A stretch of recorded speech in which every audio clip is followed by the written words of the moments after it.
To this edition of 22nd Century Management with Ken. I'm glad y'all are here. If do me a favor in the comments, let me know where you're watching from. Today I have with me a special guest, Matt Moseley, and we'll just invite him in here. And Matt is a communication strategist, an author and speaker. He holds 3 world records for long distance swimming, spending his career at the intersection of public policy, business, and government. So, Matt, I need to ask you to tell us a little more about some of your background here. That was like the 1-second introduction. You betcha. Well, I'm a communication specialist. I work on all sorts of complex issues, from large telecom companies to utility companies and environmental organizations. And then in my, I call it my nighttime job is as a writer, which is why I wrote this book, Ignition. And then my early morning job, as I call it, is as an open water adventure swimmer, where I like to bring attention to different causes and things that have to do with water and why it's the most critical issue of our time. Okay, so you have it said 3 world records. You've swum some fairly interesting places. So you want to share a couple of them? You betcha. Well, I was the first person to swim across Lake Pontchartrain outside of New Orleans. And I love where you're coming from today. That looks like they're like Bali, Hawaii, somewhere in your background. Which reminds me, I also swam, was the first person to swim part of the U.S. Virgin Islands from Culebra to Puerto Rico, and also did a big swim across the Caribbean. And I just last year, this past June, I swam 40 miles on the Green River through Canyonlands to raise awareness about Western water issues and the drought. So yeah, it keeps me sane, that's for sure. Well, I'm not sure that sane and swimming from the Virgin Islands to Puerto Rico go in the same conversation. So somebody said yesterday, they said yesterday, you're doing insane things to keep you sane. Okay. Well, it's quite interesting, and I appreciate you being willing to be on the show today. So we're going to talk today about a successful negotiation. You wrote a book, and the title of it is The Zen of Successful Notification. Of successful negotiation. And so I kind of a little confused about that. So tell me what you mean by it.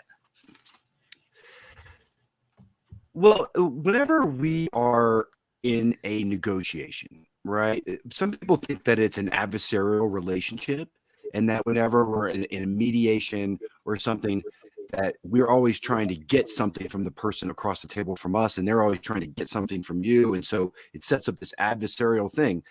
Well, some people think that that's the wrong approach, and that a real art of negotiation, where you really get everything that you need and everybody walks away happy, is much more where you create a relationship, that it's not an adversarial position, but you can create these sort of, I know win-win is sort of a little bit cliche, but something where everybody is satisfied or feels valued in that relationship. So it's just a different way of looking at things. And so I kind of call it, it's sort of bringing it back down to its very core of, some of the topics that are hot right now, like mindfulness and that sort of thing, where you're kind of introducing that to a negotiation. And also, we'll talk about this later, but a lot of listening, a lot of active listening. Okay. Well, actually, that's going to lead me to my next question is, what really is active listening, and why does it matter? Okay. Well, so there's 2 types of listening. There is listening to respond, which is what most people do. And especially if they're on a media interview or something like that, they're thinking not of what the person is saying, but they're thinking of what they are going to say next. So they're not focusing on the topic of what the speaker's saying. They're thinking of what their next thing is going to be. Now, active listening is just the opposite. It's where you're listening to take in and to comprehend. You're not listening to formulate a response. 2 very different things. And so when we're at a negotiating table, we're often caught in the trap of listening to respond. And that takes us out of active listening, right? I mean, I think very few people can really do both. So, active listening is that part of our comprehension that allows us to understand and retain the information and to make sense of it. Now, this is pretty important here, Ken, because I don't know if people understand that, it's much easier to listen to respond than it is to active listening. It's much easier for me to sit here and talk to you than it is for people to listen and to make sense and to create meaning. It takes a lot more energy in our minds and in our heads to create meaning out of what we're saying rather than just, we all know people who can talk for a long time, right? But what is it that they're saying? Yeah. Okay. You may have hung up on me. I'm hoping that you caught back I'm still up. here. Oh yeah. Sometimes you freeze up for a second or two. So let me ask this question. You kind of touched on it, but let's dig a little deeper into it. So, what really is the goal of active listening? The goal of active listening is just that. It's listening to comprehend. It's listening to understand versus just listening to react. So those are the two primary differences here, and that's why they're different. And it's interesting because I love the term active listening, and I use it in when I teach service management, because with my managers that are in the class, I talk to them that, first of all, that when they're working with employees, especially if they're trying to mentor or do some coaching, those kinds of things, that they need to really try to understand and to listen, and I go through a little more depth about it, there's several pieces that work together, paraphrasing back what somebody said, making notes, a lot of kinds of things you can do to build it up. And then the other place that I think is really critical is, especially with us, I think with customers in general, active listening is a key to being successful, but in particular with unhappy customers, because the tendency, and I have been on the customer side of it. I've been in those conversations. You start trying to explain what you're upset about, and they immediately start to justify, shift the blame, do a lot of things. But they're not really paying attention or listening to me. Again, it goes back to what you said about they're listening to make a response. And I think that willingness to listen and to get people to share as much as they can of what's concerning them is powerful. It really is. And that is where I think the fundamental art of communications and this zen of negotiation and zen of management comes in, and it comes into play. And here's why, is because it gets back a little bit to what I said earlier about the reasons why we communicate, the reasons why we negotiate. It's to create a relationship with somebody, to get them to care, to get them to take action. So I talk to people, and I write about this in the book, that when we are talking to people, when we're communicating, when we're negotiating, our goal is to take people on an emotional journey. What do we want them to think, feel, and do by the result of us communicating? So what do we want them to think, feel, and do? That's an awful lot like a negotiation, right? Where we want people to take action on a certain way. Now, to do that, we need them to care, and we need them to have trust in what we're saying as a leader. Now, I'm sure, Ken, in your field in management, I know you've done a lot with leadership and, in boiling down these concepts of trust and empathy. And, I think good negotiators, good leaders of all kinds truly understand empathy, and they understand interests around them. Now, what I mean by that is that, I could be in a utility company meeting, right? And there's somebody from legal, there's somebody from operations, there's somebody from communications, there's somebody from regulatory affairs, probably a few people I don't even know what they do. You know what I'm saying? And so the CEO and the manager of that meeting understands like what everybody needs. What do people need to be successful in their own, divisions and their own areas within this, and then sort of managing all those interests, keep that train sort of moving down the track. Okay, and you kind of touched on, it, but I'm gonna ask this question anyways. Why is negotiation such a critical life skill? Do you think? Negotiation,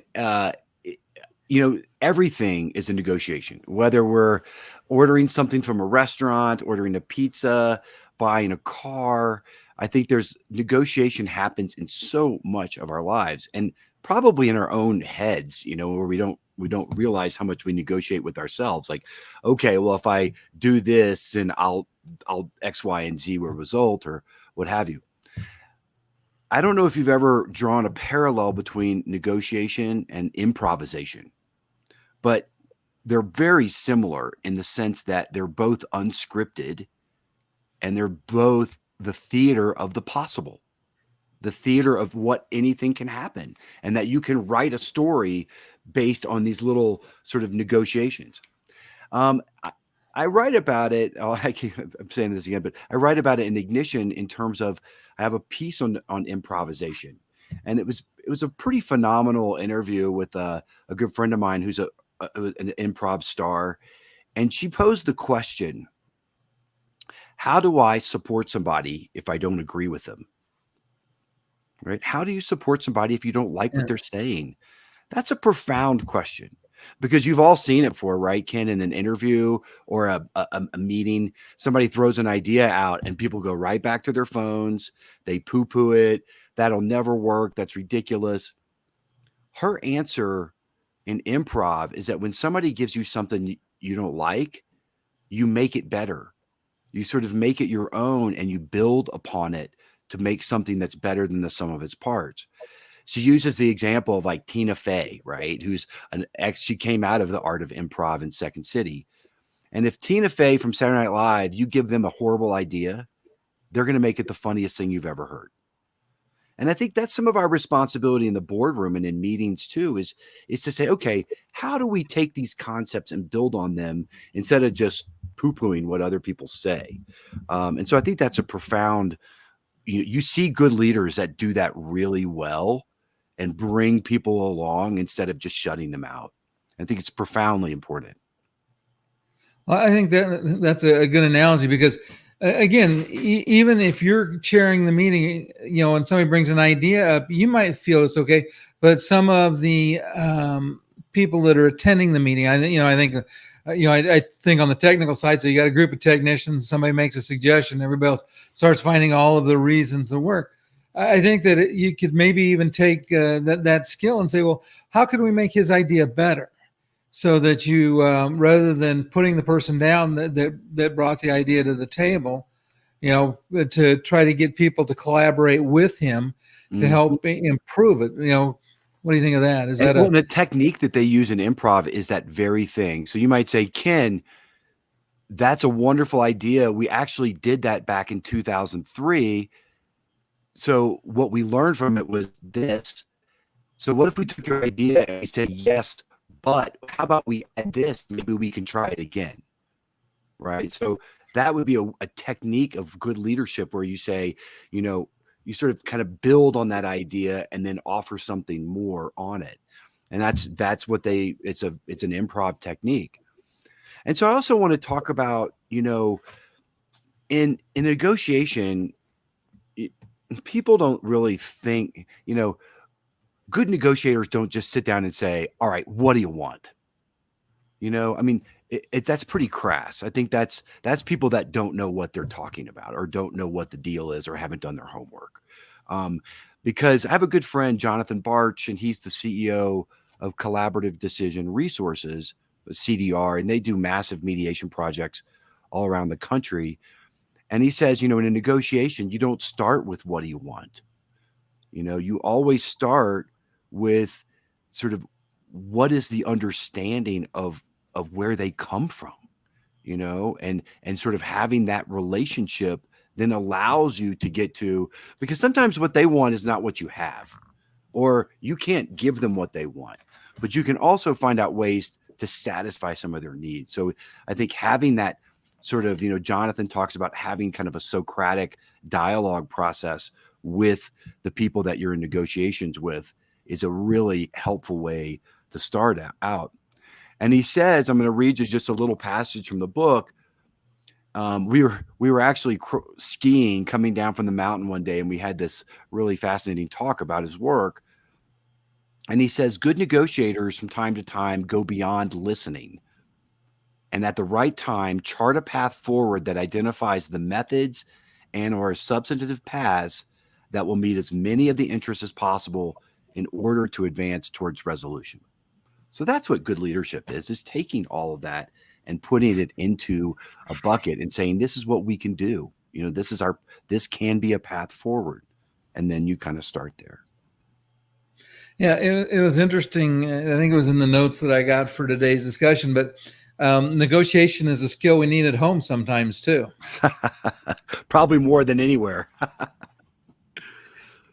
And it's interesting because sometimes we don't bring the skills we use at work home with us, and I think that can be an important piece of it. But I think that again, it's understanding the other person's position, and the better we understand what it is they want, and I agree, not just say what do you want, but I for example, I talk to with them and use the example of an unhappy customer. Mm-hmm. And you start to ask them, okay, what can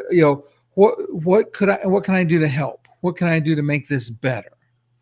To try to start to understand exactly what are you frustrated with? And a lot of times we'll know in advance what the frustration is. Yeah. And part of that is and I like you used the word empathy earlier, is empathy. And I heard a lovely description of empathy that I like. It says to feel someone else's pain in your heart. Mm-hmm.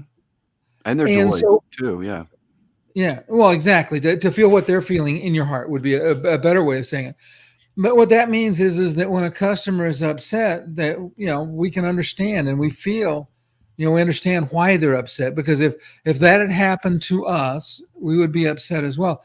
And when we start to put ourselves in their position, I think it affects how we talk to them, how we try to work to resolve it.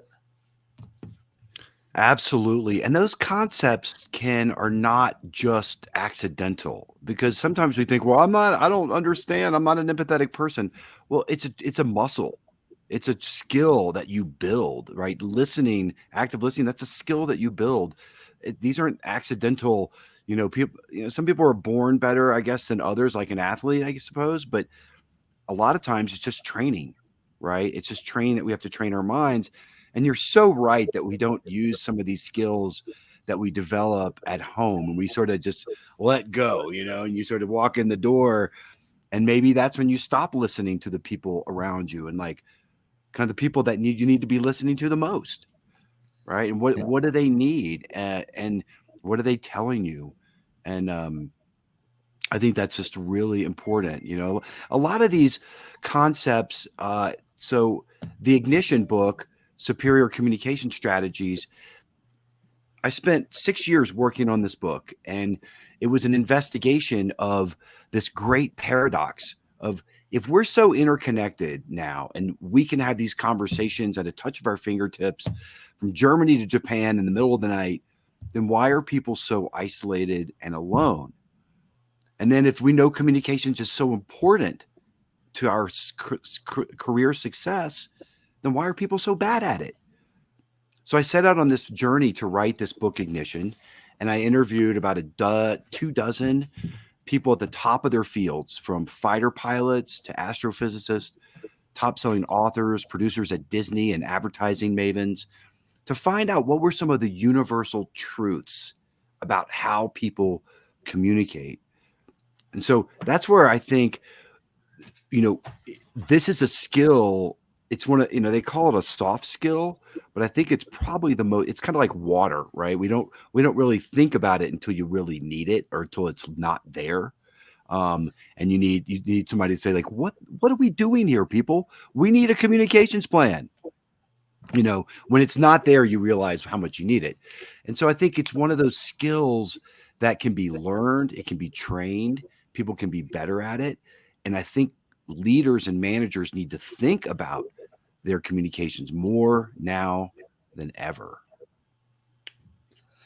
I would agree with it. And that's part of the reason that I cover this in a couple of different places, because, again, when I'm talking about dealing with employees, there's an adage that I love, that people don't care how much you know until they know how much you care.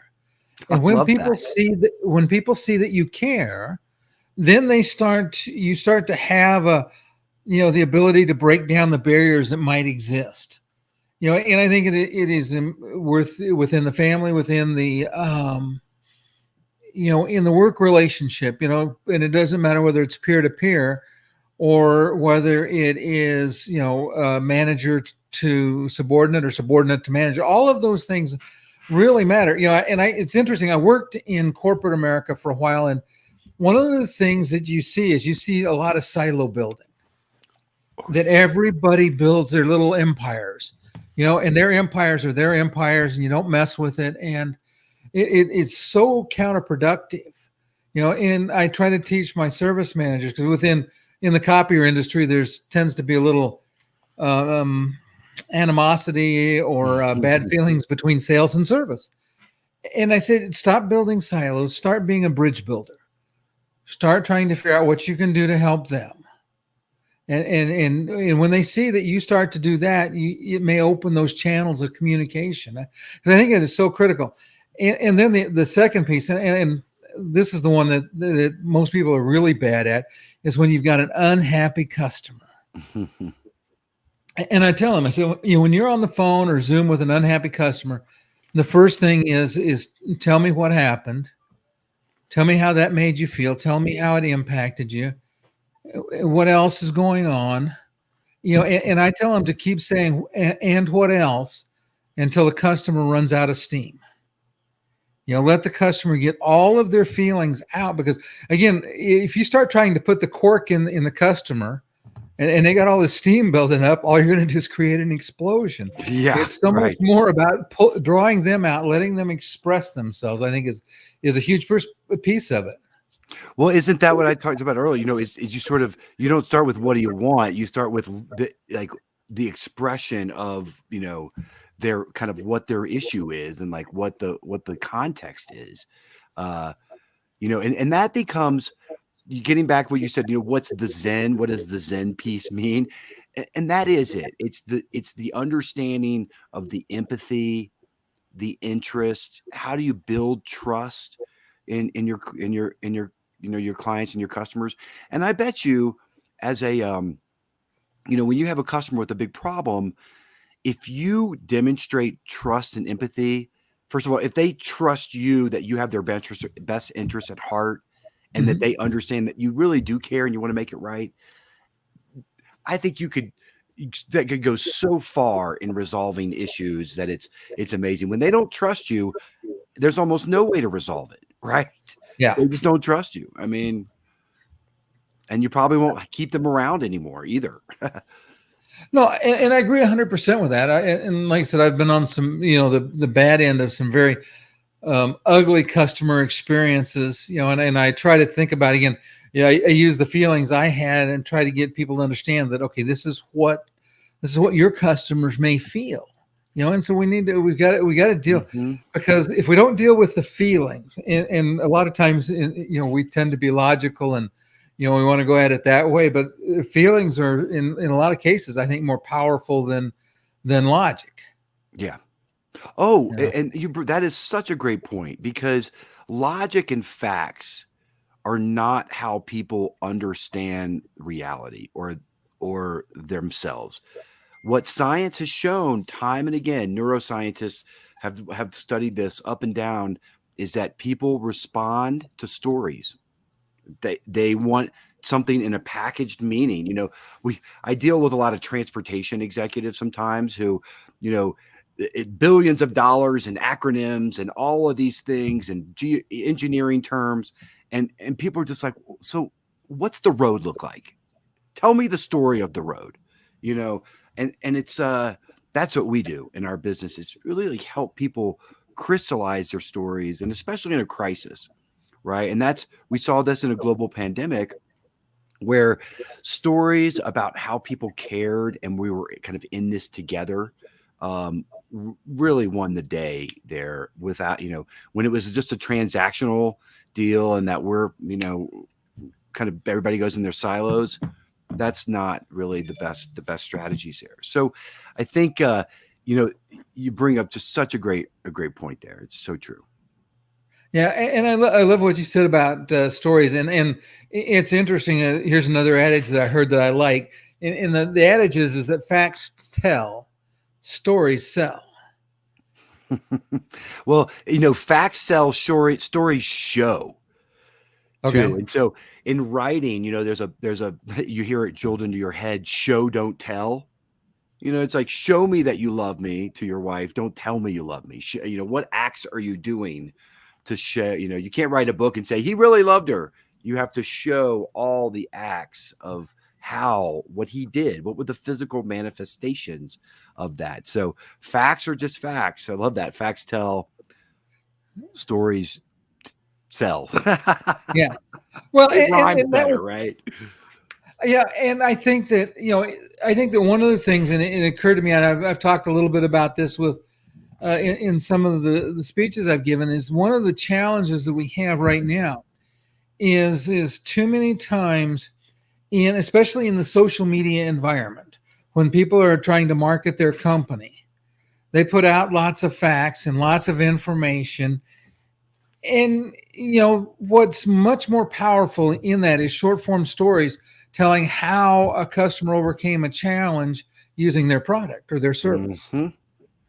And if and the closer and I think this is even true in the one-on-one sales environment as well, is the closer you can come to finding a story that customer's easily going to relate to, the more likely you are to have an impact. So if the customer can see themselves in that situation, or see that person, is experiencing what they're experiencing, and then you can share a story that connects with that, about how you were able to help that person, I think that person's much more interested. Oh, I think that's the secret to connection, and that's the secret to caring. How do you get somebody to care? So I talk a lot about that in the book, where, what are some of those strategies? And there are specific strategies for how you can do that. One is, they call it the hero cycle, the hero's journey, where Luke Skywalker and Dune, they all follow the same arc. So how do you create that little arc in, let's say, an advertising story or a campaign to sell soap or something? There are ways that you can put people in a hero cycle, and you get the customer to think that they're the hero. Now, sometimes it's interesting when I work with political candidates, they want to think of themselves as the hero. Yep, I'm the, saving the day here. Whereas good leaders understand that what they are is merely in that hero cycle. They're kind of a helper.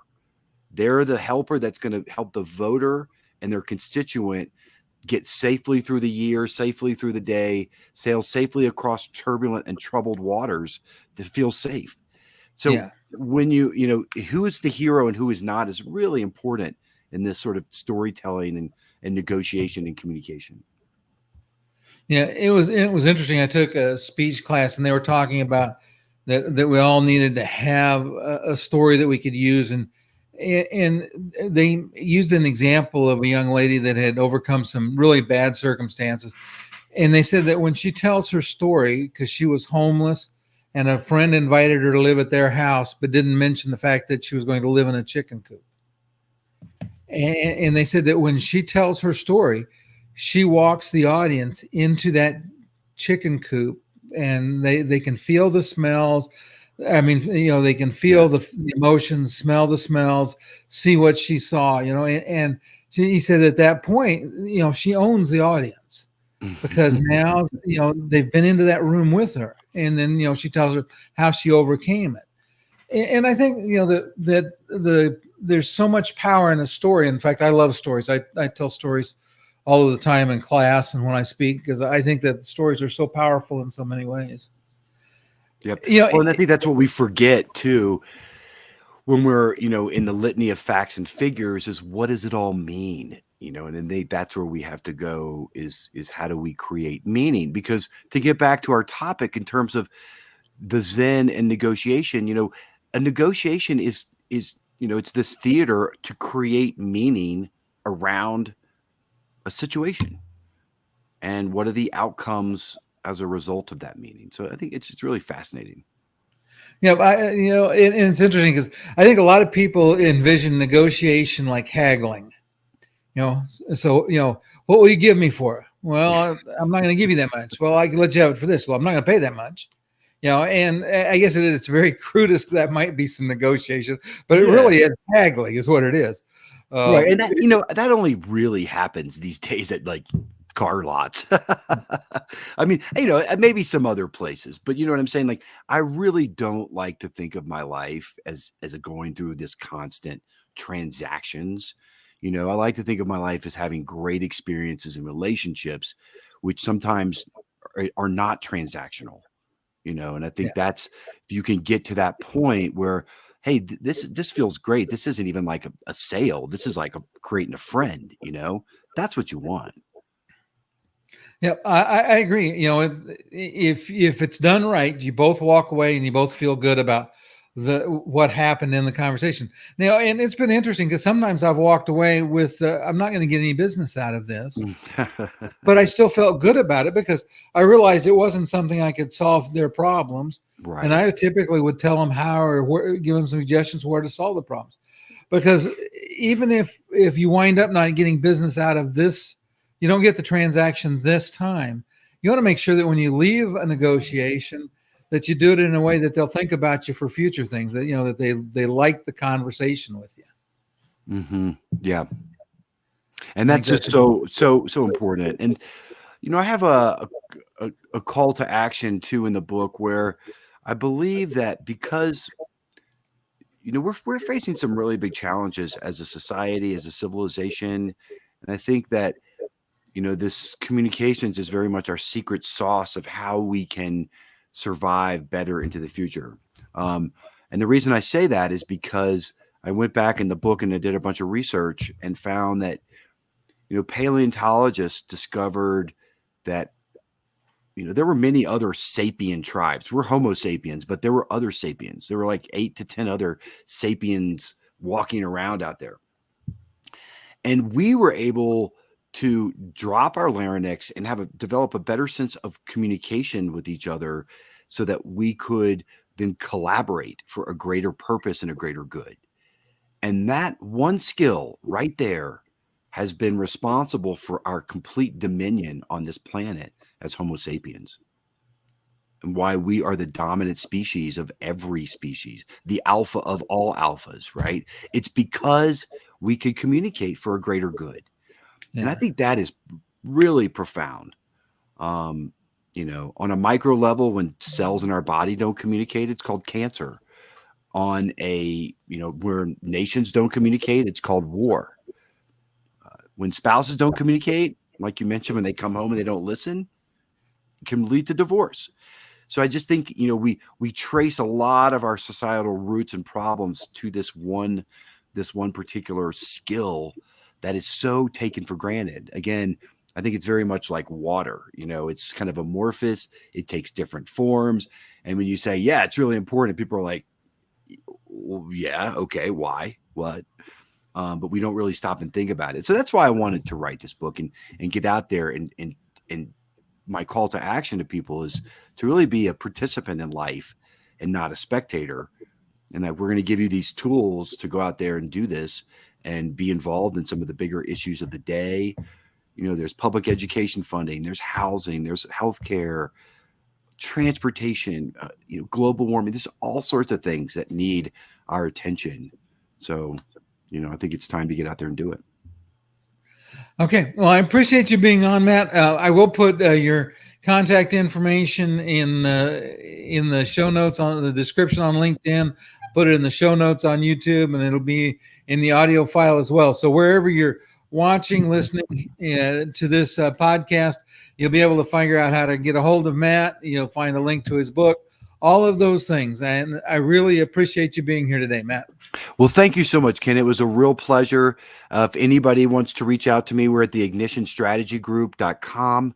We work on all sorts of different issues, and I'm also available for speakings and trainings and all sorts of fun stuff like that. And next time, maybe we'll talk a little bit more about open water swimming. Yeah. No, thank you. I like closed water swimming. I don't mind swimming in the ocean, but I don't want to swim from one island to the next.